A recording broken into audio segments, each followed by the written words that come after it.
ministerio de la iglesia. Permítame orar primero. Señor, quiero aprovechar de orar por Miguelito, Dios, en esta hora, aquí en este lugar, en medio de tu pueblo, en medio de tu congregación, para que, Señor, tú sigas allí, Dios, manifestándote en la vida de esta familia y en la vida, Señor, de Miguelito, para que tú, Señor, sigas obrando un milagro. Porque, Padre Celestial, Señor, sabemos que el poder tuyo no ha cambiado, sigue siendo exactamente el mismo, porque tú no cambias, tú sigues siendo siempre igual. Señor, no ocurre contigo lo que ocurre con nosotros. Cuando éramos jóvenes y niños teníamos energía, Dios, para correr y muchas cosas. Hoy día ya no es lo mismo. Pero tú no te sucede a ti así, Señor, porque tú tienes exactamente el mismo poder sobre toda la creación. Y tú no cambias, Señor. Padre Celestial, por eso confiamos que tú siempre tienes la última palabra. Que aunque los doctores digan una cosa, Señor, tú tienes la última palabra. Tú eres Dios. Tú tienes propósitos y planes que desconocemos. Por eso, Señor, rogamos en esta hora por Miguelito, para un milagro, Señor, para que tú te glorifiques en su vida, para que, Señor, tú des testimonio de ti mismo, Dios, a la familia de Miguelito, a todos aquellos que no te conocen, para que ellos no tengan duda de que el que obró, Señor, un milagro que sanó a Miguelito de una situación prácticamente irreversible, fuiste tú, Señor. Amén. Y también te rogamos en esta hora, Dios, que permitas que nuestros corazones estén dispuestos a escuchar tu palabra, porque Dios, nosotros lo necesitamos y, Señor, este mundo necesita que nosotros los creyentes obedezcamos a la voz de tu palabra. Te lo pedimos en Cristo Jesús. Amén. Bueno, hermanos, este es el tema de esta tarde, porque es importante que todos los creyentes se involucren en el ministerio de la iglesia. Lo primero que quisiera compartirles es porque todos nos necesitamos. Eso es. ¿Por qué? Porque todos nos necesitamos. Por eso es importante que usted se involucre. ¿Por qué? Porque yo necesito de usted y usted necesita de mí. Es así. Y mire, acompáñame a 1 Corintios 12, capítulo 7. Perdón, 1 Corintios capítulo 12, versículo 7 al 27.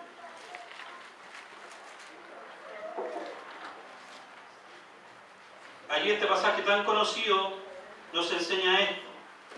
Dice ahí, el versículo 7 en adelante, dice, pero a cada uno, dice, le es dada la manifestación del Espíritu para provecho.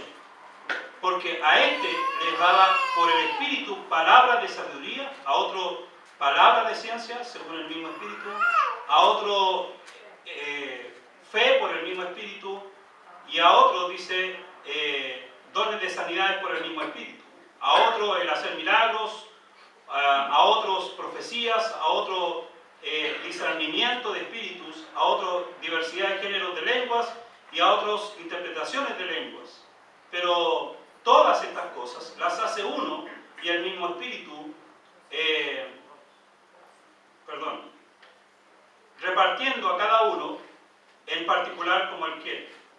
Porque así como el cuerpo es uno y tiene muchos miembros, pero todos los miembros del cuerpo, siendo muchos, son un solo cuerpo, así también Cristo. Porque por un solo Espíritu fuimos todos bautizados en un cuerpo, sean judíos o griegos, sean esclavos o libres, y a todos se nos dio a beber de un mismo Espíritu. Además, el cuerpo no es un solo miembro, sino muchos. Si dijere el pie, porque no soy mano, no soy del cuerpo, por eso no será del cuerpo. Y si dijere la oreja, porque no soy ojo, no soy del cuerpo, porque por eso no será del cuerpo. Si todo el cuerpo fuese ojo, ¿dónde estaría el oído? Si todo fuese oído, ¿dónde estaría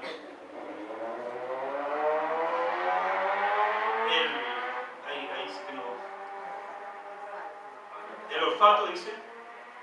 Más ahora Dios ha colocado los miembros, cada uno de ellos, en el cuerpo como Él quiso.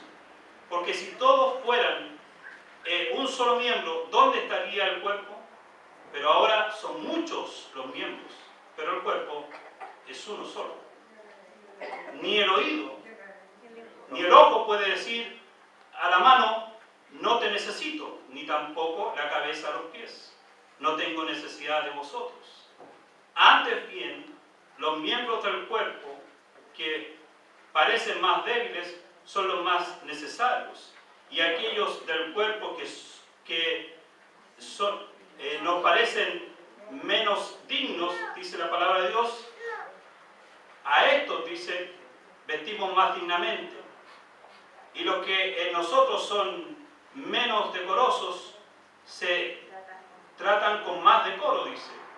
Porque los que en nosotros son más decorosos no tienen necesidad, pero Dios ordenó el cuerpo dando más abundante honor al que le faltaba, para que no haya desaveniencia en el cuerpo, sino que los miembros todos se preocupen los unos por los otros. De manera que si un miembro padece, todos los miembros se duelen con él.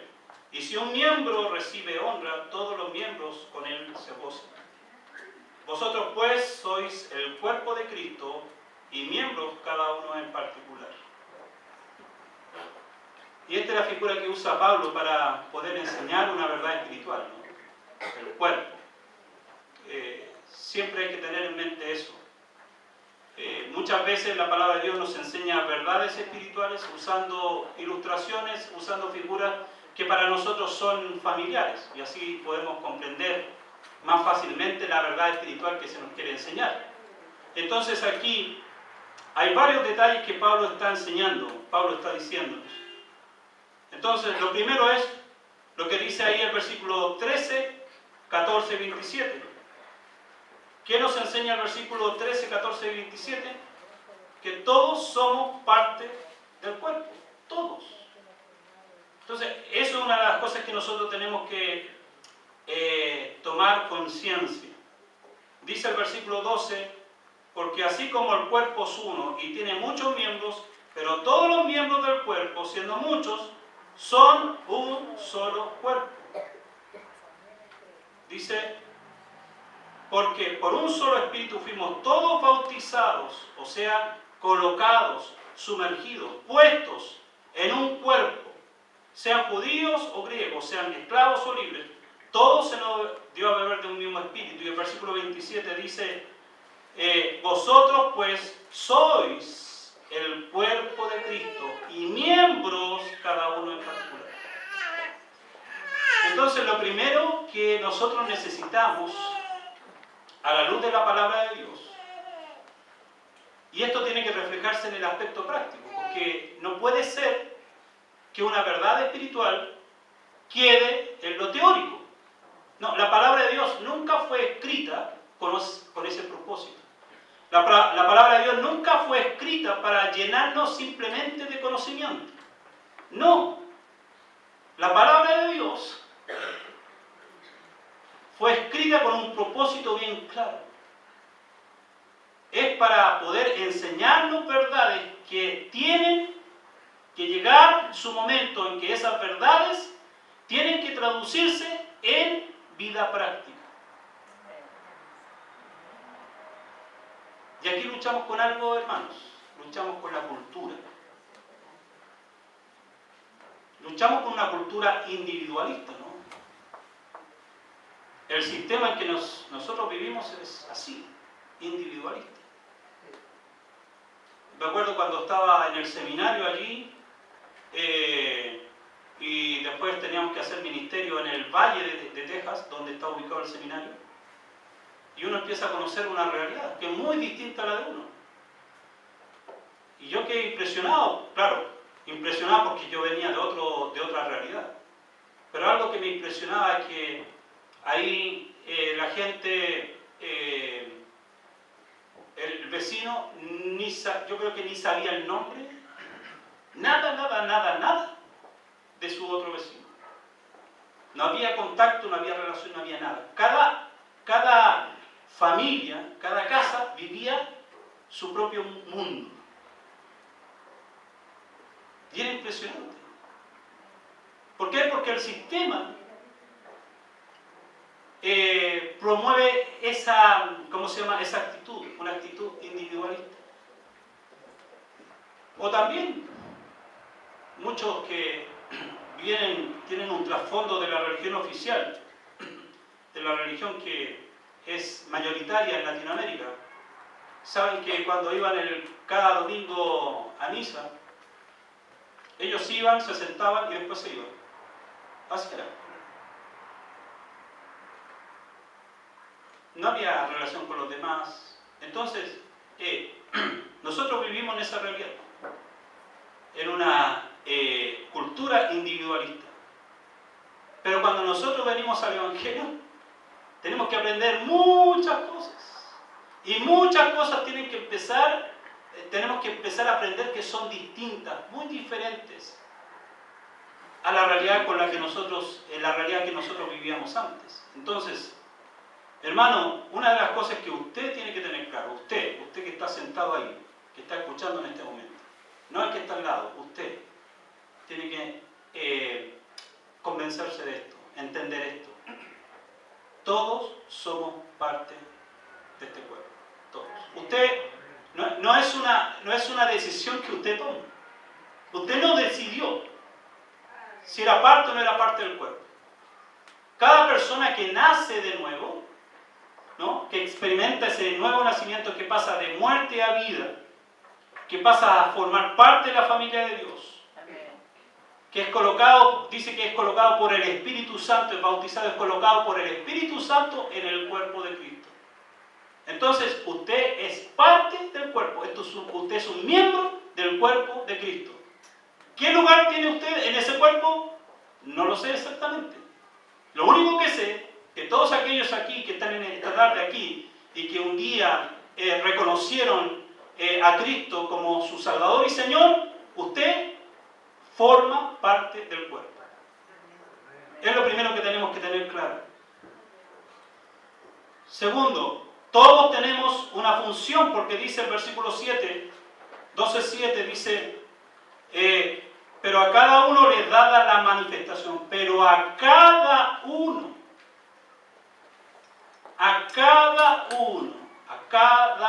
si tengo 100 creyentes en una fila, cada uno de ellos, le ha sido dada la manifestación del Espíritu, dice, para provecho de los demás, para edificación de los demás. Entonces, todos tenemos una función en este cuerpo. Somos un miembro, tenemos una función.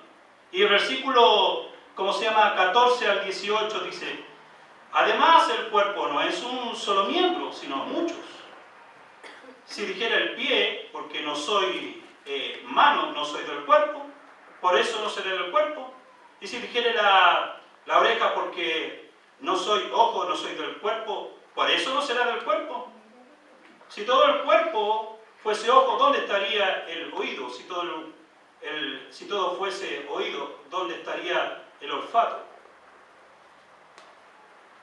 Mas ahora Dios, dice, ha colocado a los miembros, cada uno de ellos, en el cuerpo como Él quiso. Entonces, todos somos parte de ese cuerpo, todos somos miembros de ese cuerpo y, por lo tanto, todos tenemos una función. Aquí no hay ningún creyente que pueda decir, bueno, es que yo, hermano, no, yo soy de bajo perfil, no tengo nada, ninguna habilidad, ninguna cosa, nada que aportar. No, yo creo que yo soy del grupo de los que... No hay grupo aquí de esos. Aquí no existe eso, a la luz de la Biblia. Entonces, todos tenemos una función en el cuerpo, que es el cuerpo de Cristo. Todos tenemos una tarea que desempeñar, que desarrollar. El punto es que yo tengo que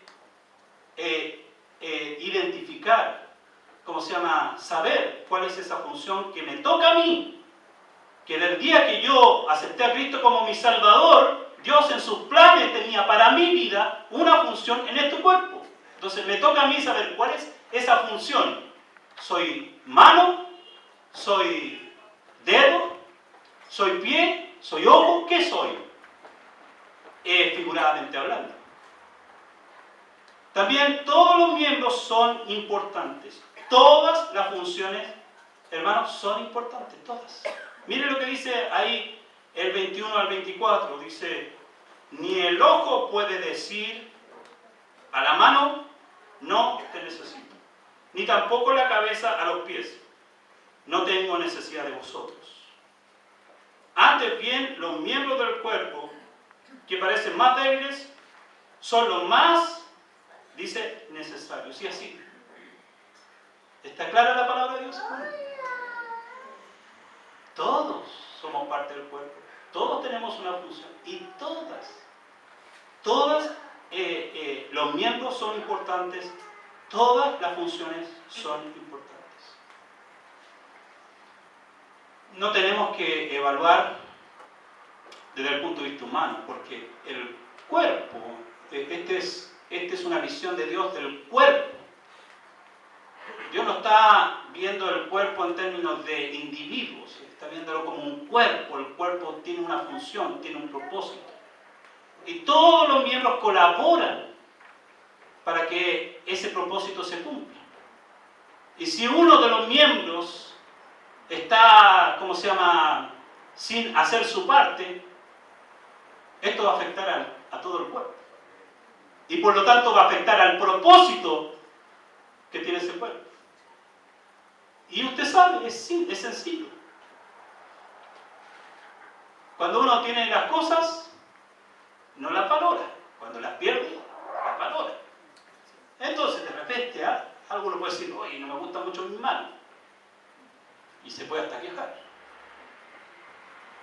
Y por ahí de repente ve a una persona que perdió este dedo nomás. Ya, este dedo nomás ya nos cambia al tiro ya afecta, nuestro diario vivir. Cómo tomamos el vaso, cómo tomamos la cuchara, ya afecta nuestro diario vivir. Porque falta un miembro. Hermano, cuando estaba ahí en el seminario, en el segundo semestre me pidieron estar como asistente del encargado del programa de trabajo. Entonces yo tenía que, en cierto sentido, era jefe de mis compañeros. Entonces yo tenía que ver cada área de trabajo, fotografía, limpieza, jardinería, video, radio y un montón donde los compañeros trabajaban en esas diferentes áreas de trabajo y yo tenía que estar supervisando algunos asuntos. Pero, un área que era como muchos se resistían a estar en esa área, era limpieza. No a todos les gustaba estar en limpieza. Y seguramente algunos que venían a estudiar al seminario, a lo mejor tuvieron trabajo en la oficina antes de llegar al seminario. Y que llegaran al seminario y lo pusieran a limpiar, a barrer, a trapear el piso, era como, hermano, yo no vine para eso. Pero el Señor el Señor sabía quién había que ponerlo ahí.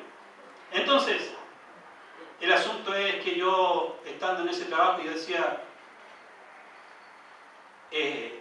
yo creo que ni las mismas personas que están en limpieza valoran o tienen conciencia del valor de su trabajo. Y yo un día pensé esto, y yo les decía vamos a hacer este ejercicio, vamos a dejar de hacer el aseo por 2 días, y vamos a ver las consecuencias. ¿Por qué? Porque cuando los demás alumnos lleguemos a la sala de clase, vamos a ver, no está limpio. No es agradable estar estudiando en un lugar que no está limpio. Y así, llegar a un baño, y ahí todo el mundo, a través de esa experiencia, iba a valorar ese trabajo que se hacía. Iba a valorar el trabajo que hacían esas personas que estaban en esa área. ¡Qué importante es! Entonces, hermano, tenemos que aprender a ver las cosas desde la perspectiva de Dios. Toda función es vital y es importante. Imagínense un reloj que tiene tantos engranajes, ¿no? Sobre todo esos relojes antiguos, tantos engranajes. Y ahí por ahí uno chiquitito, que uno lo mira y dice, ¿viste? ¿Qué sirve? Y en una de esas se daña ahí, el reloj ya no funciona. Es así.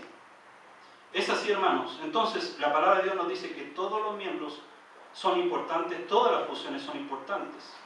También estamos inevitablemente unidos a los demás. Miren lo que dice el 25 y 26. El versículo 25 y 26. Dice, para que no haya desaveniencia en el cuerpo, sino que los miembros todos se preocupen los unos por los otros. De manera que si un miembro padece, todos los miembros se duelen con él. Y si un miembro recibe honra, todos los miembros con él se gozan.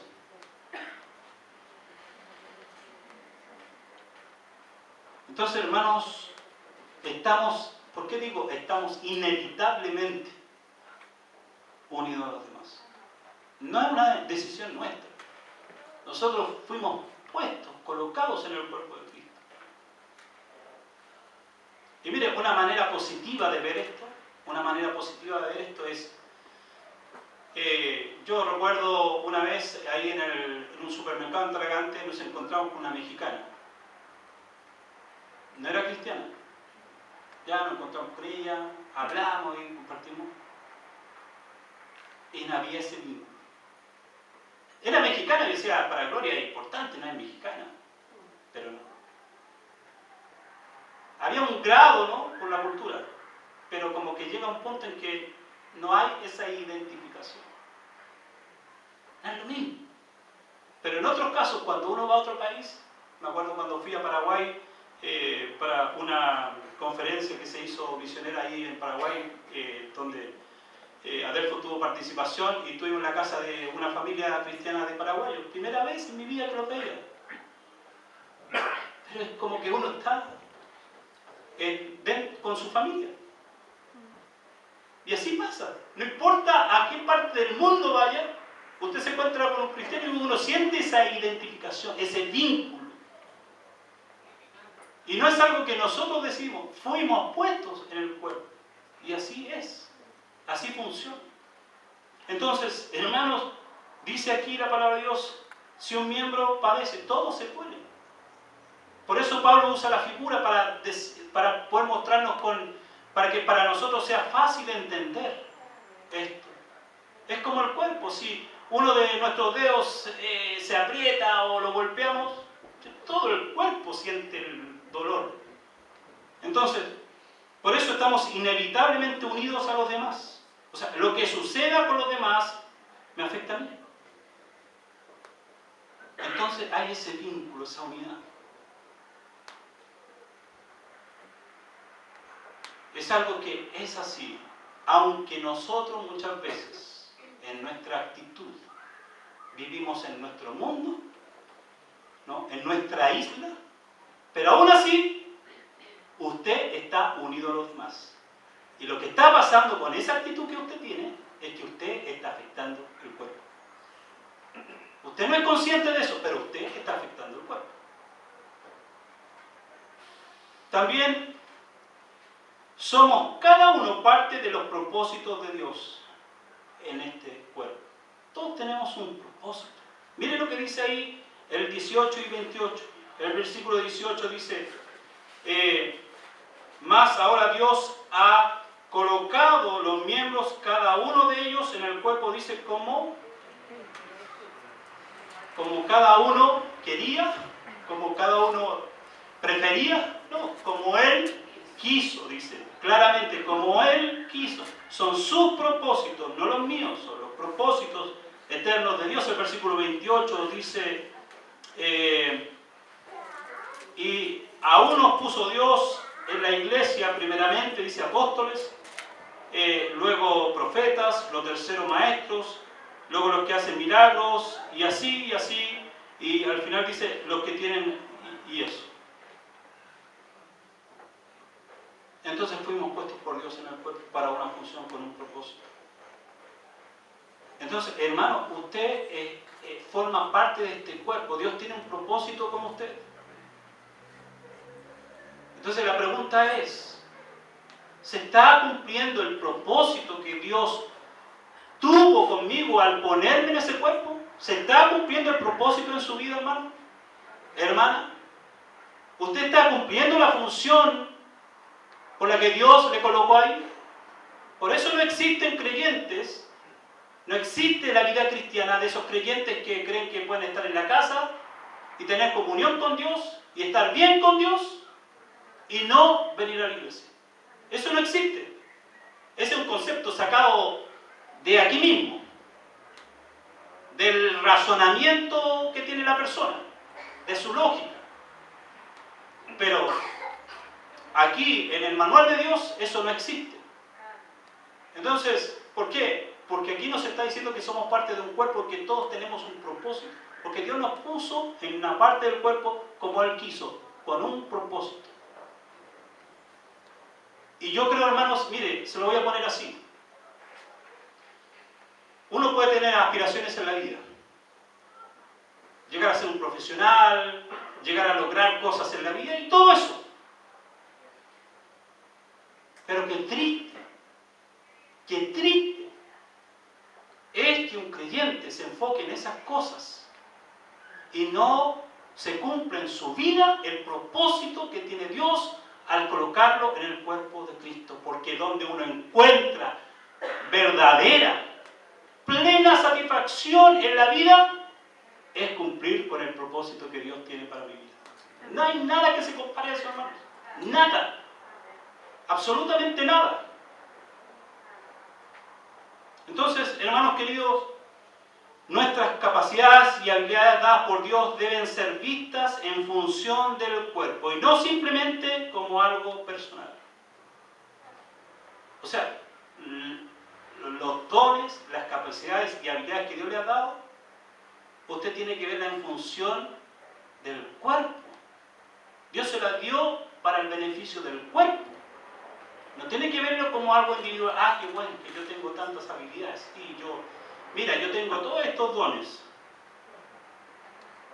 No, hermano, no se lo dio para eso. Se lo dio en función del cuerpo, para el beneficio del cuerpo. Entonces, esto es como se llama, como el jugador de fútbol. Puede ser excelente, el hombre tiene habilidades, es impresionante. Pero si él no juega para el equipo, no sirve de nada. No importa que tan buen jugador de fútbol sea, si él no juega con un sentido de equipo, no sirve de nada. Entonces, hermano, esa capacidad que Dios le ha dado, esa habilidad que Dios le ha dado, ese don que Dios nos ha dado, son para usarlo en función del cuerpo. Entonces, lo primero que yo quería aclararles, hermano, y compartirles, es que nosotros necesitamos involucrarnos en el ministerio de la iglesia, porque todos nos necesitamos. Todos tenemos una función. Dios tiene un propósito con usted en esta iglesia local. ¿Cuál es? Bueno, eso debe ser parte de su oración y de una búsqueda sincera. Lo otro, debemos involucrarnos en el ministerio de la iglesia. ¿Por qué? Porque esto nos permite crecer. Miren lo que dice Efesios 4:11. Efesios 4:11, porque esto nos permite crecer. Rápidamente ahí vamos a Efesios 4:11. 11 y 12. Efesios 4:11 y 12. Dice allí, y él mismo constituyó a unos apóstoles, a otros profetas, a otros evangelistas, a otros pastores y maestros, a fin de perfeccionar a los santos para la obra del ministerio, para la edificación del cuerpo de Cristo. Entonces el Señor constituyó, sobre todo al inicio de la iglesia, apóstoles, profetas, maestros, todo ese liderazgo en la iglesia. Allí estaban los discípulos, que fueron los apóstoles del Señor Jesucristo, que empezaron ahí, ¿se acuerdan en Hechos? Cuando ellos dicen, nosotros necesitamos dedicarnos a la palabra y a la oración, entonces que otros atiendan la situación de las viudas. Porque nosotros tenemos que enfocarnos en eso, porque tenemos una función en el cuerpo. Nosotros necesitamos edificar sus vidas a través de la enseñanza de la palabra de Dios, a través de la enseñanza que nuestro Maestro nos entregó. Eso es vital para ustedes. Esa es nuestra función. Nosotros necesitamos trabajar en sus vidas para que ustedes crezcan. Y entonces, Dios estableció el liderazgo en la iglesia para capacitar, para equipar a los miembros para que estos hagan el ministerio. Y aquí hay no sé si todos ya hicieron el cambio de chip, pero aquí hay que hacer un cambio. Uno dice, si llega una persona aquí, vamos a poner un ejemplo, una persona que no es cristiana, pero que maneja ciertos términos, y llega aquí y dice, llega al lado suyo y le pregunta, ¿sabe? Me gustaría, ¿quiénes son los ministros aquí? ¿Cuál sería su respuesta? No sé. ¿Quiénes son los ministros aquí? ¿Quiénes son los que ministran aquí? Yo creo que más de alguno pensará, bueno, ahí está el pastor. Ahí el hermano Juan, está el hermano Orlando. Esos son los ministros. Bueno, sorpresa hermano. Sorpresa hermano, porque dice claramente Efesios. Dice, a fin de perfeccionar a los santos para la obra del ministerio. A fin de perfeccionarlo a ustedes, para que ustedes hagan la obra del ministerio. Y si usted tiene que hacer la obra del ministerio, usted es un ministro. Pero aquí hay un detalle. Primero, la palabra perfeccionar, que sale ahí, quiere decir hacer algo completo, a fin de perfeccionar, a fin de hacernos completos, a fin de capacitarnos, a fin de darnos las herramientas necesarias para que nosotros nos involucremos en el ministerio de la iglesia local. Ese es el fin, ese es el objetivo. Pero también la palabra ahí, y esta palabra nos va a ayudar a hacer un cambio aquí, la palabra ministerio aquí es, ¿sabe cuál es la palabra ministerio allí? Que se tradujo ministerio. A ver si le suena esa palabra, diaconía. ¿Qué significa esa palabra, diaconía? Servicio. Entonces, todos somos servidores. Para eso hemos sido colocados aquí, para servir en la obra local. Todos hemos sido llamados a servir en la obra local. Por lo tanto, todos los creyentes, y no algunos, son los llamados a servir en la iglesia. Hay un concepto que es el 80-20. Sería bueno, sería interesante, por ejemplo, hacer una encuesta aquí y sacar porcentajes. ¿Qué porcentaje del total de la iglesia está involucrado en la obra de la iglesia? ¿Cuál sería el porcentaje? ¿Cuál creen ustedes? Porque normalmente lo que ocurre en el ministerio, en la obra, en la iglesia local, es que son pocos los involucrados y son pocos los que están en todas y el resto observa nada más qué es lo que los demás hacen. Por eso algunos terminan agotados, cansados, porque están llevando toda la carga. Pero ese no es el plan de Dios, ese no es el plan de Dios para la iglesia. El plan de Dios para la iglesia es que todos somos siervos, todos somos servidores. Hay alguien que dijo por allí, dijo así, el que no sirve, no sirve. Un juego de palabras, el que no sirve, no sirve.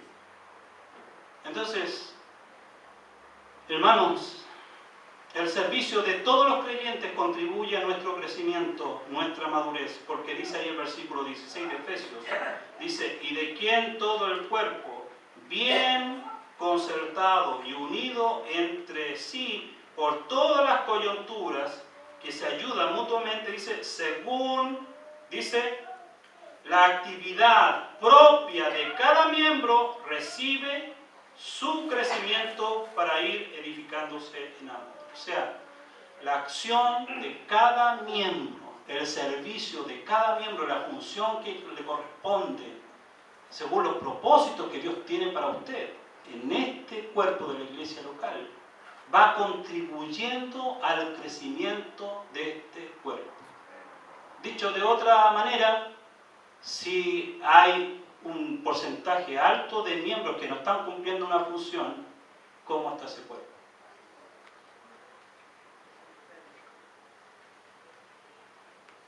Va a ser afectado. Entonces, hermano, inevitablemente, como decía antes, usted está unido al cuerpo. Si usted cumple su función, el beneficio va para el cuerpo crece y usted mismo se ve beneficiado. Usted mismo se ve beneficiado, usted mismo se ve nutrido, usted mismo va alcanzando crecimiento, madurez. Por eso todos lo necesitamos. También, ¿cómo se llama? El versículo 13 nos enseña otro concepto, dice, hasta que todos lleguemos a la unidad de la fe y al conocimiento del Hijo de Dios y a un varón perfecto, dice, a la medida de la estatura de la plenitud de Cristo. Es decir, con el fin de ir formando en nosotros el carácter de Cristo. Esa es la idea. Esa es la idea, que en nosotros se vaya formando el carácter de Cristo. ¿Cómo se logra eso? ¿Cómo es que cada uno de nosotros va siendo beneficiados y vamos adquiriendo en ese proceso el carácter de Cristo? Yo tengo mi carácter, usted tiene su carácter, ¿no es cierto? ¿Cuántas deficiencias tiene su carácter? ¿Con cuántas cosas usted lucha? ¿Cuántos líos usted tiene en su carácter? ¿No? Como alguien dijo, a veces nosotros estamos echando la culpa a los demás. Como el otro día el hermano Carlos decía de un compañero que no va a la iglesia, pero el hermano es cristiano, y él decía que él no iba a la iglesia porque él ha tenido que hablar con los pastores.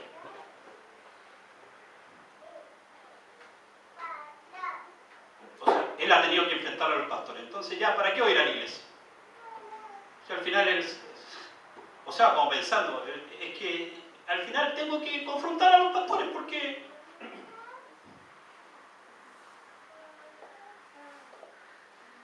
Entonces, ¿cómo se llama? Ese concepto donde parece que no, los demás son el problema. He estado en 3 iglesias y he tenido que hablar en las 3 iglesias con los pastores. Y Carlos le decía, hermano, pero no te llama la atención. ¿No te llama la atención que eso te ha pasado con 3 pastores? ¿No será que al final el problema no está en los demás, sino que está en ti? Y claro, conociendo el contexto del trabajo, cómo él se maneja, más claro echarle agua, por hermano. El problema es de él, el carácter de él, ¿no? Que decía Carlos que anda buscando que lo echen del trabajo. Anda haciendo cosas intencionalmente, un cristiano, para que lo echen del trabajo. Entonces, claro que tiene serios problemas de carácter. Entonces, todos tenemos nuestras deficiencias. Por eso, hermanos, necesitamos involucrarnos en el ministerio de la iglesia, porque yo necesito que este carácter, con tantos problemas, sea transformado y pueda adquirir poco a poco el carácter de Cristo. Por eso, hermano, es importante que usted se involucre, es importante que usted colabore. Y por último, hermanos, porque así Dios nos puede usar para cambiar el mundo. Así Dios nos puede usar para cambiar el mundo. Cuando hay unidad, el mundo es impactado. Mire, cuando somos parte de un mismo propósito, esto tiende a unirnos. Bueno, ha pasado aquí en Chile que han habido desastres naturales y que todo Chile se une con un mismo propósito, ayudar a esa gente. Cambia, ¿no? Cambia el ambiente. Todos estamos preocupados de un mismo propósito, de un mismo fin. Cambia la manera de relacionarse, porque todos estaban enfocados en eso. Lo mismo, hermano. Exactamente lo mismo. Si todos estamos enfocados en el propósito que Dios tiene para la iglesia, y todos somos parte de eso, y todos decimos, ¿dónde puedo colaborar, pastor? Hermano, ¿dónde yo puedo? Porque yo soy un ministro, soy un servidor. ¿Cuál es mi parte? ¿Dónde yo puedo ayudar? Si todos tuvieran esa actitud, hermano, habría muchos menos problemas en la iglesia. ¿No es cierto? Porque todos estaríamos enfocados en lograr nuestro objetivo, nuestra meta.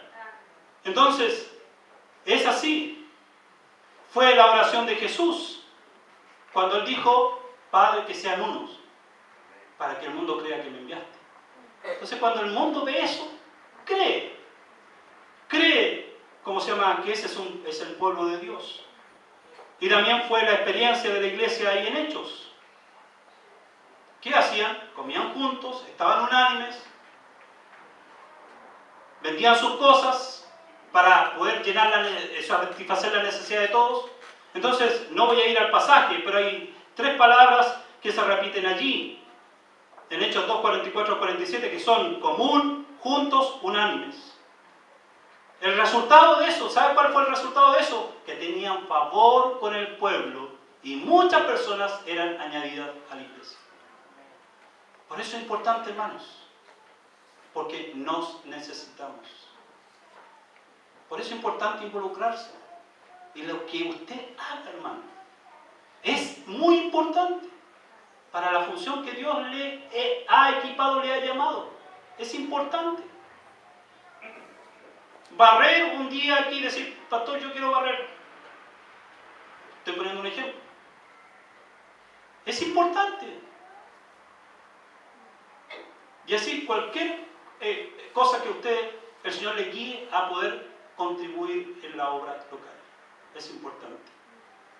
Porque somos parte del cuerpo, porque nos necesitamos y porque de esa manera, hermano, el mundo va a ser alcanzado, el mundo va a ser impactado.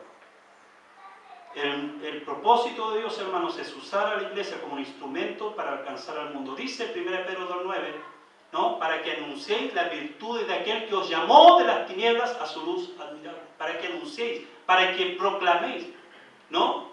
Somos real sacerdocio, una nación santa, un pueblo adquirido por Dios. ¿Para qué? Para anunciar. Eso es lo que Dios quiere hacer con la iglesia, usarla como un instrumento. Dios quiso usar a Israel. Dios dijo, yo quiero que tú seas luz para las naciones. ¿Pero qué pasó con Israel? Israel, en vez de ser luz para las naciones, muchas veces en su historial, ellos empezaron a adoptar las costumbres de las naciones alrededor. Costumbres totalmente, contrarias a los principios y los mandatos de Dios. Qué triste. En vez de ser esperanza para el mundo, le hicieron al mundo perder la esperanza. Entonces, hermanos, Dios quiso hacer eso con Israel. Dios quiso usarlo para hacer luz a todos los pueblos de la tierra. Pero ellos fallaron. Que no ocurra lo mismo con la iglesia de la que usted forma parte, hermano. Que todos nos involucremos.